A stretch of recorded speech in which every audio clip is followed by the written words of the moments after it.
नमस्कार। आज की इस खास चर्चा में आपका बहुत बहुत स्वागत है। आज हम बात करने वाले हैं एक ऐसी चीज की जिसने पूरी दुनिया में सच में तहलका मचा रखा है। जी हाँ, हम बात कर रहे हैं आर्टिफिशियल इंटेलिजेंस यानी एआई की। इस चर्चा का मकसद कोई भारी भरकम किताबी बातें करना नहीं है, बल्कि एआई की असलियत को बिल्कुल आसान और मजेदार तरीके से समझना है।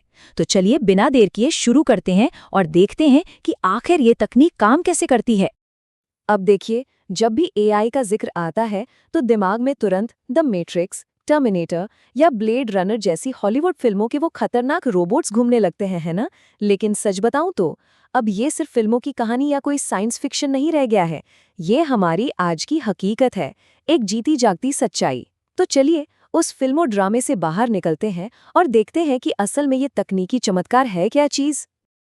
आगे बढ़ने से पहले एक नज़र डाल लेते हैं कि आज हम क्या-क्या कवर करने वाले हैं।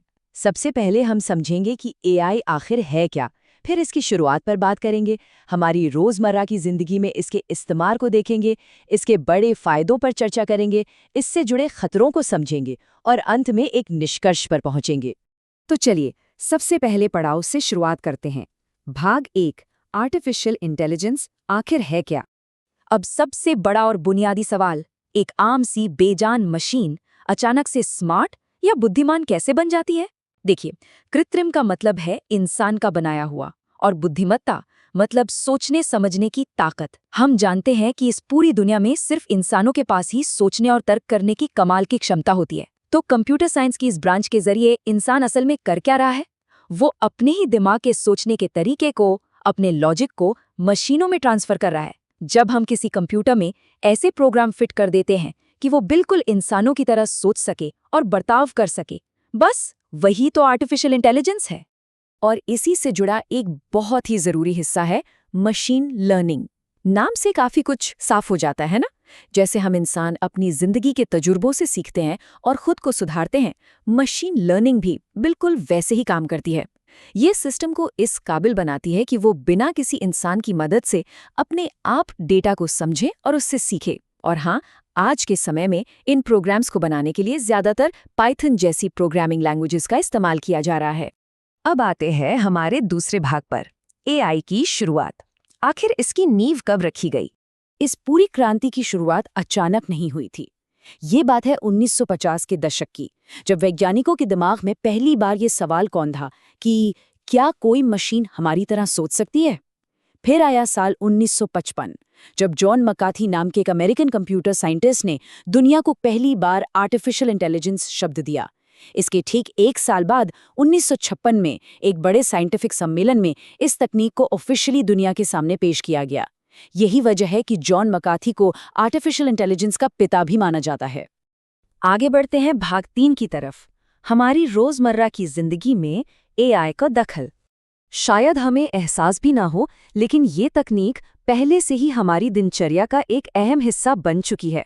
जरा सोचिए, सुबह आंख खुलते ही बिना फोन छुए अलार्म सेट करना हो या मैसेज भेजना हो तो हम हे सिरी या गूगल असिस्टेंट का इस्तेमाल करते हैं। फिर ऑफिस जाते वक्त ट्रैफिक से बचने के लिए गूगल मैप्स हमें बिल्कुल सटीक रास्ता बताता है। घर आकर हम अमेज़न इको से मौसम का हाल पूछ लेते हैं। और तो और टेस्ला जैसी कारों के बारे में तो सबने सुना ही है, जिनमें ऑटो पायलट और खुद ब खुद चलने की अद्भुत क्षमताएं मौजूद हैं। ये सब कोई जादू नहीं, बल्कि एआई का ही कमाल है। और बात सिर्फ आपके फ़ोन या स्मार्ट कारों तक ही सीमित नहीं है, इसका दायरा बहुत बड़ा है। मैन्युफैक्चरिंग इंडस्ट्री को ही ले लीजिए।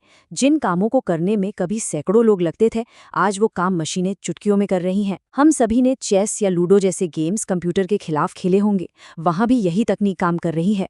इसके अलावा फिनेंस सेक्टर हो, मौसम की सटीक जानकारी देनी हो, हेल्थ केयर का क्षेत्र हो या फिर रक्षा और विमानन जैसे महत्वपूर्ण सेक्टर, ये तकनीक हर जगह काम करने के तरीके को पूरी तरह बदल रही है। तो अब बात करते हैं भाग 4 की, एआई के प्रमुख फायदों के बारे में। सच कहूं तो ये तकनीक इंसान की सबसे बड़ी कमियों को दूर कर देती है।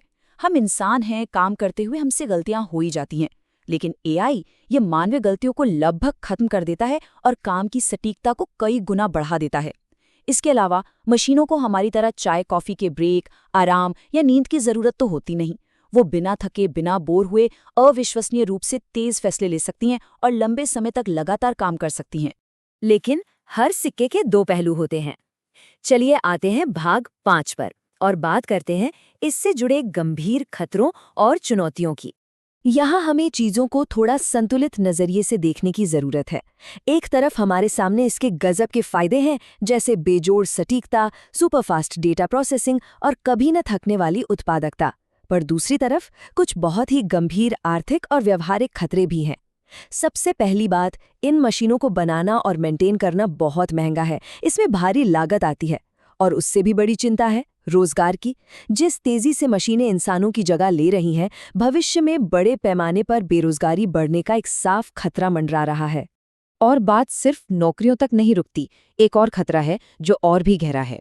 ये कोई हॉलीवुड फिल्म की मनगढ़ंत कहानी नहीं है, बल्कि दुनिया के बड़े बड़े विशेषज्ञों की एक बहुत ही वास्तविक चिंता है। उनका तर्क है कि अगर खुद से फैसले लेने वाली, सोचने समझने वाली इन मशीनों पर से हमारा नियंत्रण हट गया, तो भविष्य में ऐसी स्थिति आ सकती है जहां ये मशीनें इंसानियत को ही अपना दुश्मन समझने लगें। ये वाकई एक बेहद गंभीर मुद्दा है जिस पर विशेषज्ञ लगातार नजर बनाए हुए हैं। तो अंत में हम क्या कह सकते हैं? आते हमारे आखिरी भाग पर, एआई पर अंतिम निष्कर्ष। इस पूरी बहस को गूगल की सीईओ सुंदर पिचाई का एक बयान बहुत ही शानदार तरीके से समेटता है। उन्होंने कहा था कि मानवता के फायदे के लिए हमने आग और बिजली का इस्तेमाल करना तो सीख लिया है, लेकिन उनके बुरे पहलुओं से बचना भी बहुत जरूरी होता है। और आर्टिफिशियल इंटेलिजेंस भी बिल्कुल वैसा ही है। जरा सोचिए, आग और बिजली हमारी जिंदगी के लिए कितने जरूरी हैं, पर अनियंत्रित होने पर ये सब कुछ तबाह भी कर सकते हैं।